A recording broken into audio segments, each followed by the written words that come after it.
Bismillah. Il était une fois dans un royaume lointain une très belle princesse. Ses yeux grands, couleur de miel, faisaient baisser tous les regards. Sa peau blanche et laiteuse reflétait la lumière du soleil, et sa bouche, en forme de cœur, était rose comme les grains de grenade. Ses cheveux longs et soyeux tombaient sur son dos en cascade de boucles. Dans ce même royaume, il y avait une sorcière, petite, vilaine et méchante, avec plus d'une centaine de verrues sur le visage qui la jalousait. Un jour, le roi demanda à sa cour d'organiser une très grande fête en l'honneur de l'anniversaire de sa fille la princesse. Pendant des semaines, jour et nuit, on s'occupa de l'entretien des jardins du royaume, de repeindre les maisons et les murs, de nettoyer, de faire briller. Bref, c'était le grand ménage. Bien sûr, quand on invite les autres familles royales, il faudrait bien les recevoir. Pendant ce temps, la vilaine sorcière, jalouse des préparatifs et de toute la peine que se donnaient les gens du royaume pour juste une soirée en l'honneur de la princesse, réfléchissait à comment la rendre malheureuse. Pendant toute la nuit, elle ne ferma pas l'œil et pensait à une ruse pour semer la peine dans le cœur de la jolie princesse. Puis soudain, elle fit appel à tous les papillons du royaume.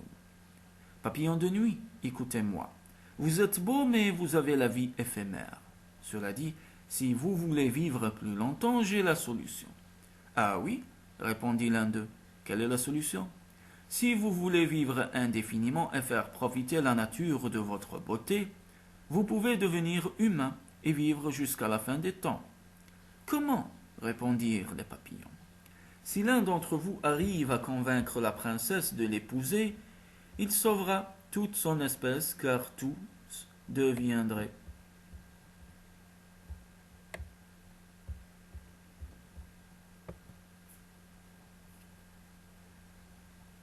Non seulement humain, mais vous garderez votre même beauté. Mais il faudrait le faire le soir de la fête.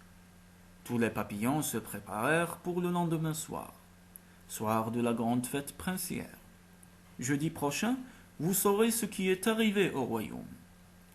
Le royaume était fin prêt à accueillir les invités pour le grand soir. Les fleurs embaumaient le royaume, les oiseaux enchantaient sur chaque branche de chaque arbre, le ciel éclatait de tout son bleu, le soleil brillait. Sans brûler, le vent se faisait doux et bon. Les jardins verdoyaient et la princesse se préparait sans se douter de ce qui allait arriver. Le soir venu, les invités commençaient à arriver. Les carrosses les plus beaux se garaient devant l'entrée du château où allait avoir lieu la grande réception. Parmi les invités, le prince du royaume voisin, grand, brun, les yeux d'amarant chocolat, il affichait un grand sourire. Enfin, venu ce fameux soir, se dit-il, la princesse a promis d'accepter ma demande en mariage. Si j'arrivais un jour à lui apporter le plus beau cadeau. La soirée commença. On offrit des boissons, on servit des gâteaux, des tables interminables de plats de toutes les régions s'étalaient sur des dizaines de mètres. La princesse descendit les escaliers pour rejoindre ses invités. Au bras de son père le roi, toute fière de présenter sa fille, si belle et si élégante. Au moment de descendre la dernière marche, la salle s'obscurcit et tout le monde regarde autour de lui pour comprendre ce qu'il se passait.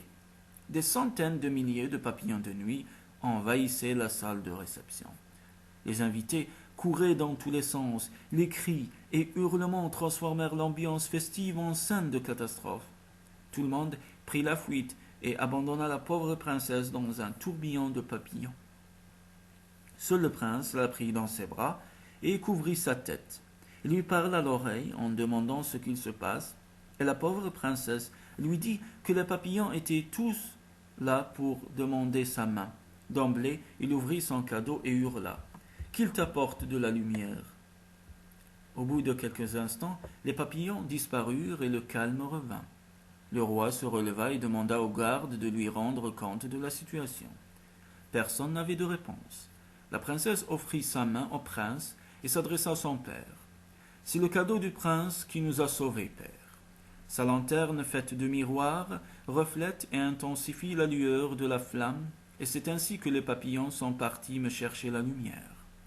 Quand personne ne peut tenir la lumière ni la transporter, des papillons restent jusqu'au jour aujourd'hui à essayer d'en prendre pour la princesse, qui, elle, a épousé le prince et a vécu heureuse et prospère.